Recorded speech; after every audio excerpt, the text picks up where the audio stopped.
अवांखे update कंदा हलूं इस्लाम कोट मां। विकड़ियो में एहसास कफ़ालत सेंटर ते एसी छापो हणी वज़ीफ़े जी रक़म मां कटौती करण जे इल्ज़ाम हेठि 4 डिवाइस होल्डर्स खे गिरफ़्तार करे वरितो आहे। बिल्कुलु नाज़रीन, अहम ख़बर अवां ताईं पहुचायूं पिया। इस्लाम कोट में एहसास कफ़ालत सेंटर ते एसी छापो हयो आहे, जॾहिं त वज़ीफ़े जी रक़म मां कटौती करण जे इल्ज़ाम हेठि 4 डिवाइस होल्डर्स खे गिरफ़्तार कयो वियो आहे। हीअ अहम ख़बर अवां ताईं पहुचाए रहिया आहियूं इस्लाम कोट मां, जिते एहसास कफ़ालत सेंटर ते एसी पारां छापो हयो वियो आहे।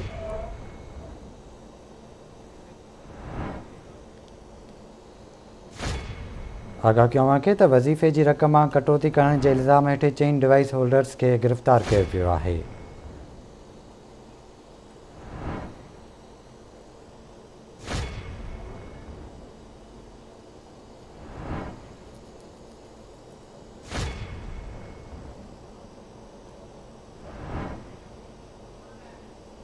तफ़सील मालूम कंदासीं इस्लाम कोट मां फ़कीर बशीर खां। जी फ़कीर बशीर, आगाह कजो, छा तफ़सील आहिनि? फ़कीर बशीर, आगाह कजो, छा तफ़सील आहिनि?